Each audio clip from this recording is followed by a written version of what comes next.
This weekend sees a return of the Premier League, that's right, with 3 new clubs coming into the division, trying to mix it up. But of course, can anything stop Haaland, the goal machine, and Manchester City? We're going to take a little look. All of it next.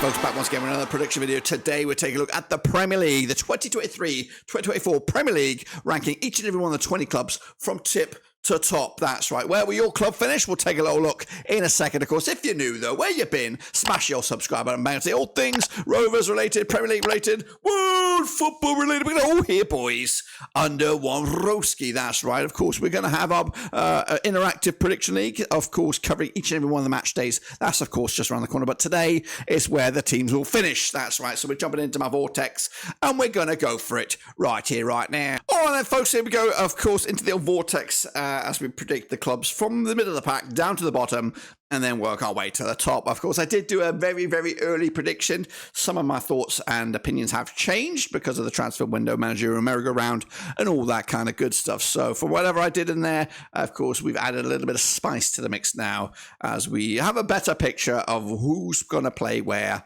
and of course, who's going to manage who. So let's get into it, of course, with my middle-of-the-road team, and it is Nottingham Forest. That's right. Now, Nottingham Forest, where are you in my thing there? Of course, still managed by Stevie Cooper. Fantastic. There was, of course, talk back end of last season that they were going to get rid, but, of course, keeping him at the books. Question marks around the goalkeeper. Question marks around the finances as well coming through this past week. Will that cause disruption? I don't know. Right now, they have Hennessy and Hovarth between the sticks. They are looking to add 2 new keepers to the team right now. Transfer wise, I'm just looking at it. Elanga coming in from Manchester United is the biggest mover. Players going out, a whole bunch of them. Jesse Lingard's been released. Lyle Taylor's been released. Sam Surridge gone to USA. So slowly but surely getting rid of a whole bunch of players. Andre Ayew, Cafu, all of these guys are gone.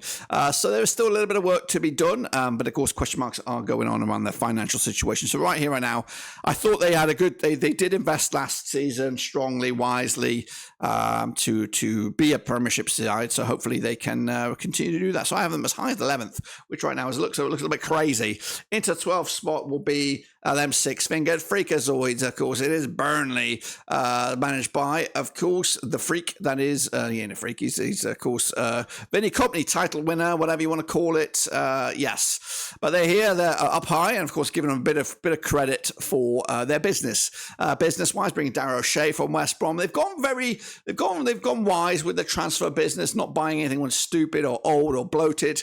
Of course, so they got Darren O'Shea and they got Jordan Beyer in from Gladbach, of course, on a permanent deal. They got James Trafford, new goalkeeper there. Of course, a couple of other players. Nathan Redmond, experience from the Premier League, got him from Turkey. Of course, players going out. A lot of free agents. Not much money coming in. Bobby Thomas, maybe the only sale. Ashley Barnes, also ever present for Burnley over the years. He's gone to Norwich as well. But they've brought in some wise young players. Ziki Amundi, of course, from Basel. Exciting. And they're not done yet. I believe they're still looking at some players. But I think they'll surprise a few this campaign. But I just think they'll be in mid-table, none the same. It's a 13th spot. We have West Ham United, of course, managed by David Moyes, who will have Europa League action on his mind. But of course, a lot of concern about him at the moment to be the coach. They haven't brought in any players of any significant quality. They've lost a couple where Linzani's gone to River Plate. Declan Rice gone to Arsenal for big money. They're trying to bring in a replacement. Looking at McTominay, looking at James Ward-Prowse, and other players to try and fill that void. Significant. It's a massive void. So that is a concern for West Ham moving forward. So if I'm going to revisit them a little bit, another step, maybe towards the end of the transfer window, I could put some serious concern about West Ham battling on multiple fronts with a London camp that doesn't seem to be all in sync at the moment. So 13th though, but I've given them a little bit of credit for West Ham United. Into 14th, a bit of a lull in form for Tommy Frank, of course.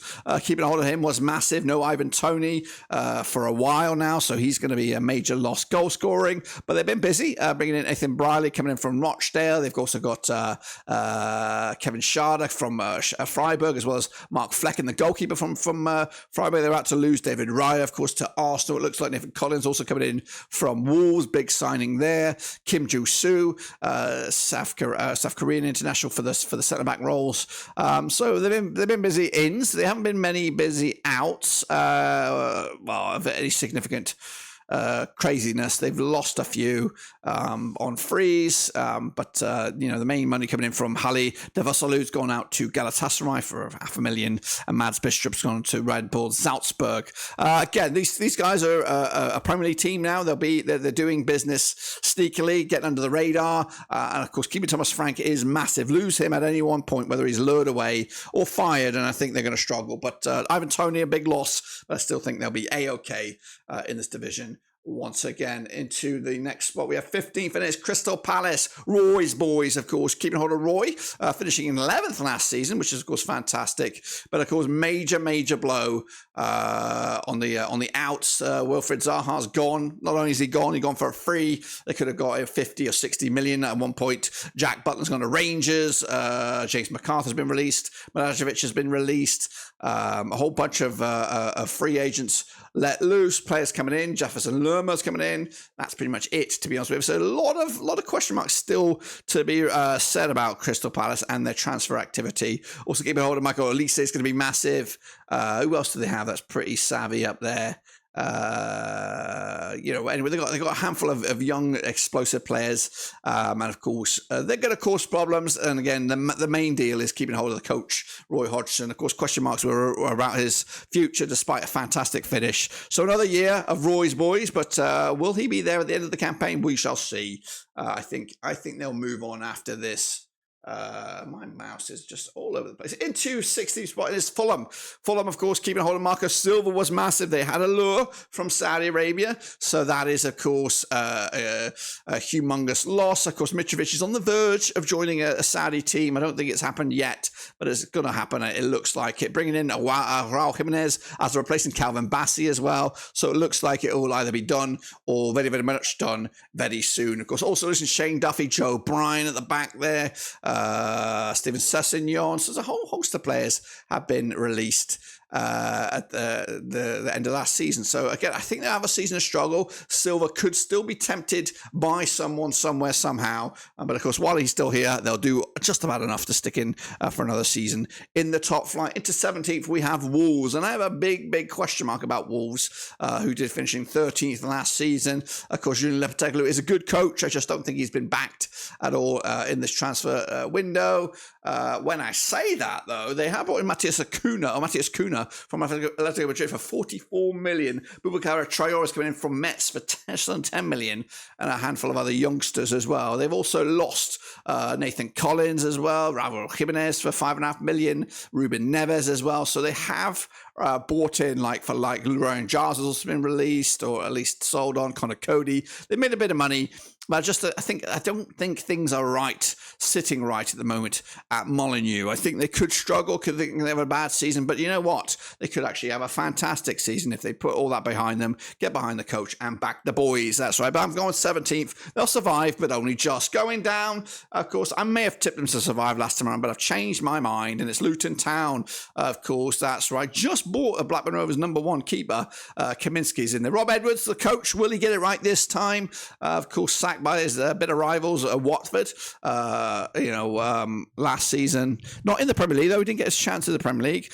Of course, Kaminsky will be #1. It looks like when you look at the team there, he's the oldest. Actually, not the oldest, but definitely going to be #1. Also, they've been spending money wisely. Of course, a lot of transfer fees have not been released, but they brought Ryan Giles, who was an assist king out in the Championship. Championship. Marvellous Nakamba, who was just the engine room of Luton Town last time around. Tahiti Chong, of course, creative player on the right-hand side. Mads Anderson, a strong centre-back, very strong centre-back, who was playing in League One, but of course, very good at the Championship, as well as Ogbene as well from Rotherham. So good, wise transfers for next season in the Championship. But of course, they're going to have their Premier League experience. They'll have their moment in the sunshine. They'll be stubborn. They'll be hard to beat. But I just think they will get tonked in the end.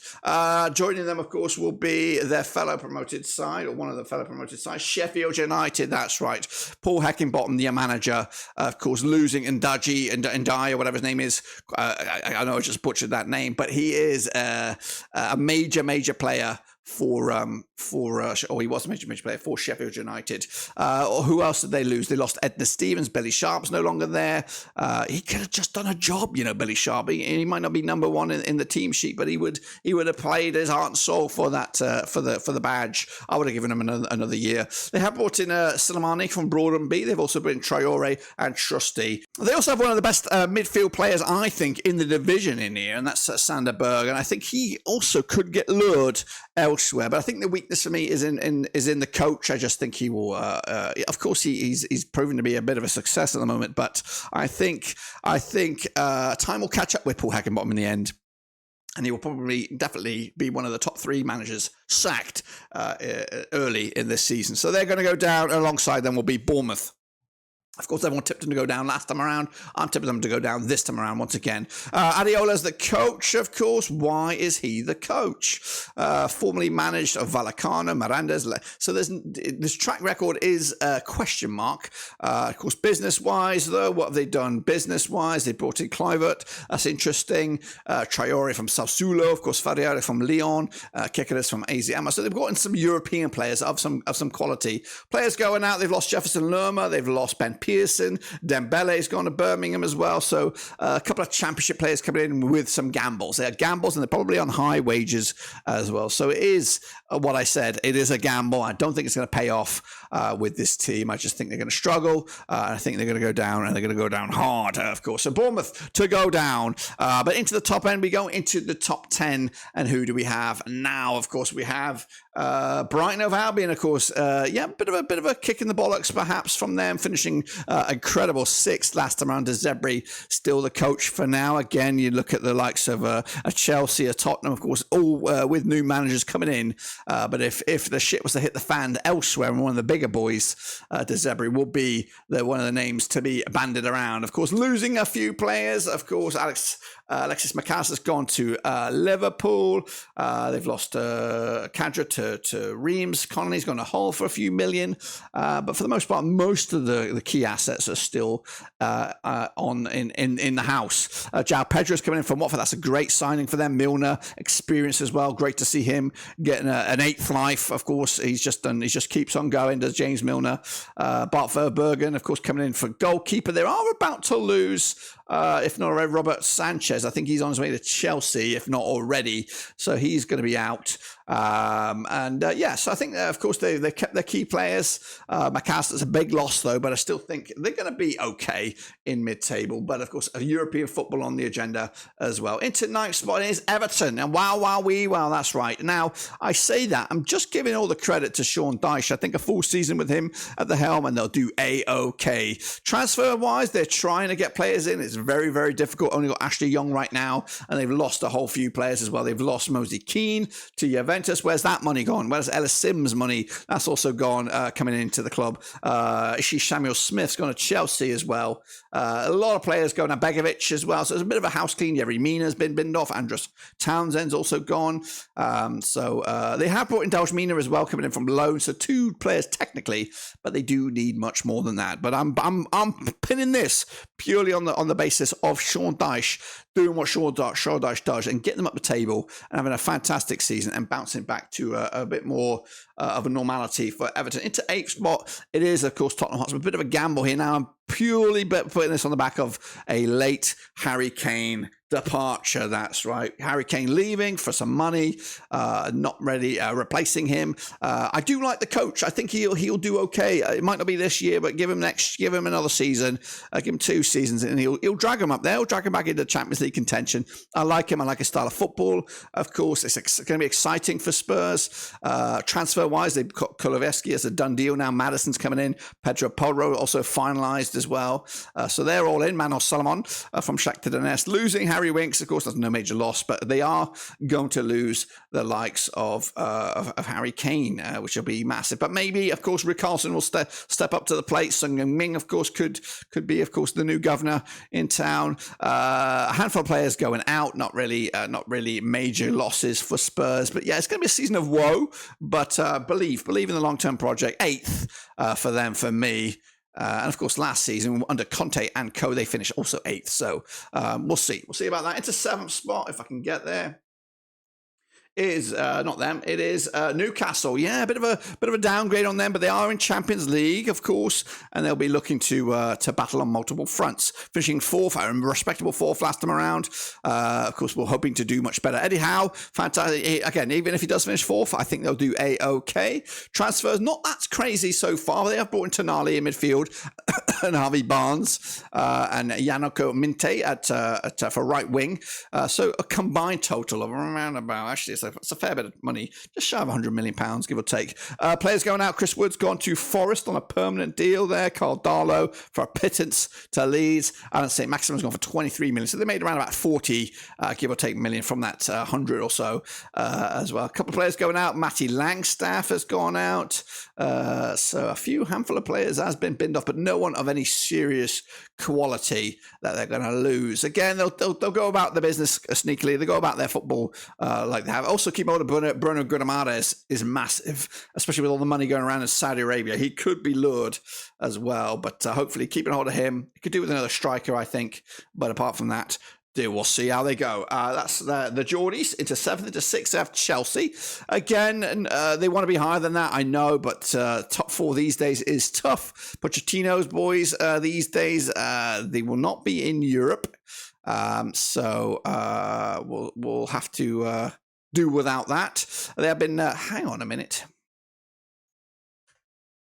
Into 6th spot we go now, and it is Chelsea, of course. Pochettino's boys. That's right. Of course, finishing woeful. Where did they finish last season? It wasn't great, was it? It was miserable. It was dismal. It was 12th, of course. Everyone was joking that they could even get relegated last time around. Again, the transfer-wise, they've been active, of course. They have been fortunate with a lot of players going out.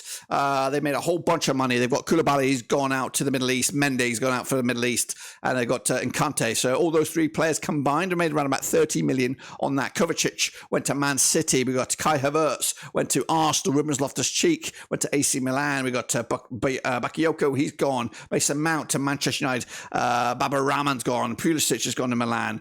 Pandu's gone to Leeds. Pierre-Emerick Aubameyang gone to Marseille. So a whole bunch of players have gone away. Plus a whole bunch of players have come in. Nicholas Jackson's coming in from Villarreal. Christopher Nkunku's coming in from Leipzig. Moriera's coming from Benfica. Gabriel's coming from Santos. Ugo Kochu's coming from Rennes. Desai's coming from Monaco. They've spent a bit of money as well. So again, it just feels bloated. If you look at the squad, and I'm overwhelmed by the size of this squad, I just feel that it's not a good atmosphere to have. You're gonna cause a lot. And again, you've only got the Premier League this time. You've got no Champions League, you've got no Europa League. So a lot of players to please to try and get them all working in the right sort of in harmony. But unfortunately for me, I think Chelsea will finish in 6th. Decent, but not good enough. Into 5th. And just missing out on the Champions League will be Aston Villa. That's right. Again, they are in Europe after finishing in 7th last time around. Unai Emery, of course, the manager who will hope to continue his resurgence here in English football after his nightmares time at Arsenal. They've been active as well in the transfer market. Tielemans coming in, Pau Torres coming in, of course, a player he knows very, very well, and Moussa Diambi. They picked up for 50 million, a big coup for them over the lure of course, the Saudi football players going out. Marvellous. Nakamba's gone out. Wesley's gone to Stoke. Ashley Young, of course, has been released. Plus a whole bunch of other players have been binned off for the time being. Again, the team is there. If they all want to compete and battle for the club and the badge and the coach, then these guys could cause some problems. So I'm going 5th for Aston Villa. Into fourth, though, it is Manchester United, of course. A bit busy in the transfer market. Of course, Ten Hag doing a good job last time, finishing third, but going backwards, I think, a step backwards because of maybe some uncertainties in the transfer market. They replaced the goalkeeper, of course, no David De Gea. It is Andre Onana. Johnny Evans is brought back. I'm not sure what the deal is with that. Mason Mount, of course, they're the only three major additions. Players going out, they've lost Elanga to Forest, Bishop's gone to Sunderland, Teller's gone to the Middle East. De Gea, we've talked about. Tunsabe's been binned off. Phil Jones been released. And some other players as well, a handful of players, but they're still screaming out for a striker. They're chasing other spots right now, but a striker is what they need desperately, and that's what's going to be the difference between a title push and, of course, a battle for Champions League. So for me, they're fourth into third. It is, of course, Arsenal going to take a bit of a downgrade on them as well. They are bringing in a new goalkeeper, I believe. David Raya on the verge of signing, if not signed already. Of course, Champions League football once again. That's what they're after. Of course, the coach has done a fantastic job so far. Players coming in, Havertz will add some spice. Timber as well at the back. Of course, Declan Rice. Three major signings combined around about £200 million. Of course, players going out, though. A handful of players. They've lost Xhaka to Leverkusen. Trusty's gone to Sheffield United. Pablo Mari's gone to Monza. And a whole other players have gone out or released. But I think they need to balance the books a little bit to keep on competing. So we might see some more sales. Maybe Partey might get sold. Maybe some other players up top, perhaps. Ballon might also get sold off. We'll have to see about that. But for me, they're going to finish in third in the table. Barada into second, though, of course, is a bit of a rebuild going on, and it is Liverpool. I want them to compete for the title again, but they are going through a drastic rebuild right now. Exciting rebuild if you're a Liverpool fan. Of course, McAllister cracking, Szoboszlai as well in midfield. Great additions to the club, combined around about 100 million. Players going out, though, they've lost. Leighton Clarkson's got Aberdeen on undisclosed business there. Milner's gone, Keita's gone, Firmino gone, all on probably crazy wages. Oxlade-Chamberlain's been released. Jordan Henson's gone, Fabinho's gone, and a couple of other youngsters as well. A few players have gone out on loan at the moment for Liverpool, but the signs of other players could be leaving, could be departing, all very, very soon. So we'll see about that. Thiago maybe the next one out the door, but keeping hold of the attacking line is massive. The midfield, though, has been revamped to cause the Premier League some new nightmares. So for me, second spot for them. But of course, right here, right now, despite an overall of themselves, I've got Manchester City at top. Of course, with Pep Guardiola, Champions League winners now, that hoodoo is off their plates. They're gonna be in the mix once again for multiple titles. Bringing in Kovacic, they're going to bring in Guardiola as well, but they are losing a whole bunch of players. They've lost Gundogan and they've lost Benjamin Mendy after his courtroom drama. Morgan Rogers, a lot of youngsters gone out the door. They made a bit of money on these guys as well. Mahrez, major loss, of course. So they've lost 2 or 3 big time players for them, but brought in a couple of other standouts as well. So Nathan Ake, new contract, that's great. Haaland, of course, will score your goals. Alvarez is your backup. It's a tidy looking squad, but a big injury to somebody, a Haaland or maybe somebody, a goalkeeper or something like that, and you may see some cracks in the armour. So, but for me, I can't see anything stopping Man City right now, but hopefully I am wrong, and hopefully we'll have a good title race in the end. But that's it, guys. Subscribe, thumbs up, hit the little bell. Of course, your one-stop shop here for Premier League football. We'll have predictions from, of course, match number 1 all the way through to the bitter end. That's, of course, very, very soon. But until then, what do you think about that? Do you agree? Do you disagree? Let me know down below. Of course, we'll see how good or how bad I am at the end of the season. But until then, I'll see you soon. Subscribe, thumbs up, and of course, hit the little bell. I'll catch you later on the flip when we come back for the picks. Until then, I'm done.